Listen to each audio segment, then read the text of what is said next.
Every society since antiquity has to deal with the question of legitimacy.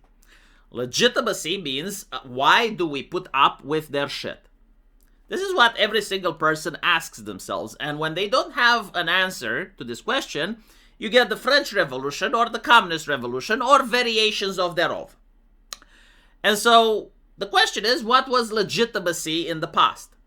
Well, in the past it was divine right to rule. This means that every single person in the kingdom, they believed, unironically, in the supernatural. They believed in God, they believed in angels and demons, and they believed that God has sent the king to protect the land. And so the king is godly, the king is noble, the king has order, and the king is there to protect you, both spiritually and physically. And so you obey the king because he has legitimacy. Still, after people do not believe with every fiber of their being that religion is true, and you start having the printing press and the number of people explodes to the point where controlling ideas becomes impossible, you stop having the same legitimacy, especially after World War I, where you have many people that go into the meat grinder because the current king has signed an alliance with another king. So there was no interesting story. There was no justice happening. It was simply marching people at an industrial slaughterhouse, which was Verdun. And so the previous legitimacy fell. And the question is, like, what do we have now? What do people use instead of divine right to rule? Well, they seem to be using human rights a lot. It's not the only thing that causes legitimacy, but it's one of the strong cornerstones after World War II. Governments exist to protect human rights. Whether or not this is what the academics believe, chances are the most average people, especially in Europe, believe this unironically, that the role of the government is to protect human rights. And so the problem comes like, well, what are human rights? Well, according to modern government and journalists, pretty much everything under the sun. My preferred immigration rule, speech code, school policy, welfare entitlement, prison standard, asylum claim, climate demand, gender doctrine, algorithm fairness principle, housing policy, all of them are human rights. You see, everyone agrees on the basis that we shouldn't torture prisoners, or that a person should have the right to a fair trial, but not everyone agrees on the favorite immigration policy. Yet they're all human rights. And what this does is concept creep. It waters down the definition to the point where when you talk about a person that was unfairly trialed and you mention that it was a violation on his human rights, people roll their eyes because, again, human rights do not hold the same weight as it did when it encompassed only a few things that people agreed with universally. And so what's going to happen? Well, I do think that in the future, people will not say stuff like, let's abandon the old sacred concept and become villains. Populations don't work like that. But what they will say instead is, we need balance. And then they will talk about duties, security, social cohesion. And then suddenly they move on from mentioning human rights altogether. And so what I think is what's natural to happen is that you will have left-wingers and right-wingers arriving to different conclusions when it comes to what do they replace human rights with. I do think that the left-wing replacement is already partially here. They talk about safety, harm reduction, equity, inclusion, dignity, trauma, vulnerability, protection from domination. Now, this does not abolish human rights, it mutates them, right? Like the old liberal right was the state must not silence you, while the new moral language becomes institutions must prevent harmful social outcomes. And so the role of the government is to prevent harmful social outcomes, according to the left. Well, the right, however, they have different interpretations. The right will probably replace the concept with human rights with membership rights. So they will talk about national sovereignty, public order, duties, borders, family, inheritance, and civilization. The argument is going to become the rights belong inside a political community, not to abstract mankind as interpreted by a foreign judge or an NGO. And so the thing that's going to take place is that you're going to see the left and the right negotiating, not formally on Discord, but people will notice certain things that both sides agree with, and those are going to be entrenched into the law. And it's up for a smart government to grift on these things and make sure that while the concept of human rights changes, the government still manages to drain people of taxpayer money and also implement its surveillance apparatus.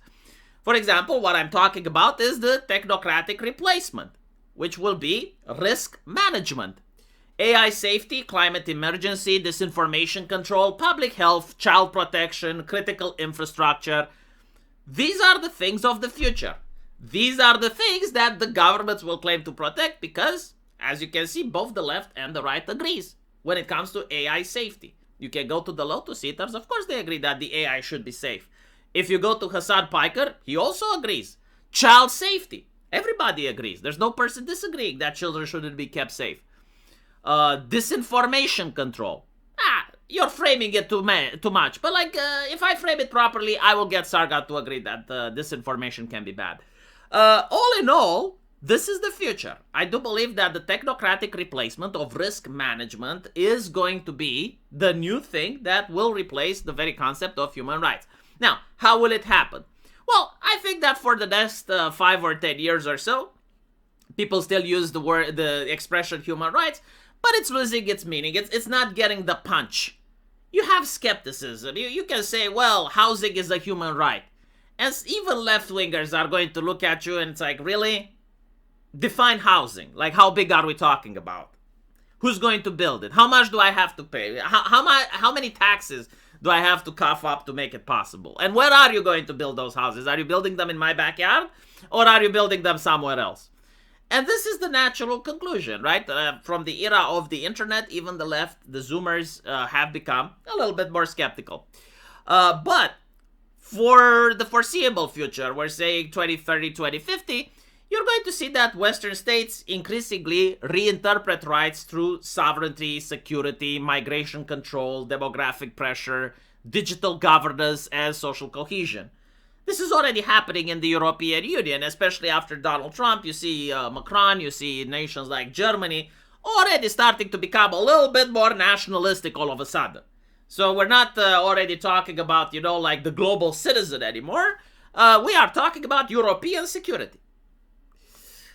And so in the far future, I think probably after I'm dead, and assuming that Western institutions continue losing legitimacy, human rights may become like divine right in one specific sense. Educated people still know the phrase, but many treat it as ideology of a previous ruling class. It's not false exactly, but historically situated, that it will be like, yes, the post-war liberal order believed that.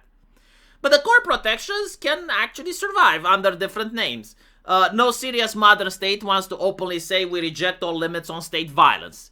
Even authoritarian governments like China claim to protect dignity, security for the people, justice, anti-corruption, anti-fascism, religion, even as lip service or certain things that they refer to. But again, nobody will just flat out completely reject that.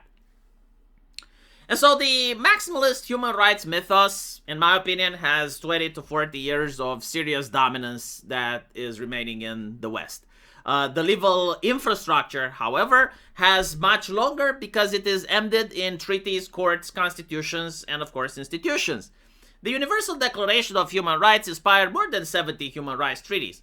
According to the UN and UN member states, they all ratified at least one of the 9 core international human rights treaties. So in Europe, specifically, the Council of Europe still has many nations that are considered institutional pillars.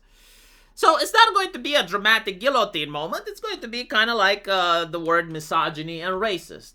Very powerful up until you notice that you hear about it less and less, and then people just stop taking it seriously altogether.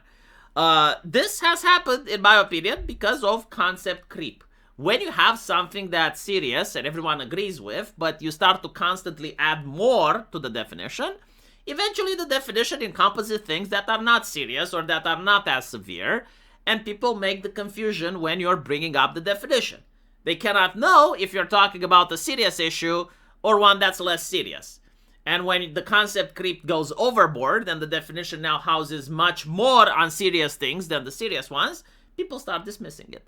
And this is going to be the end of human rights and the beginning of the risk-adverse managerial class.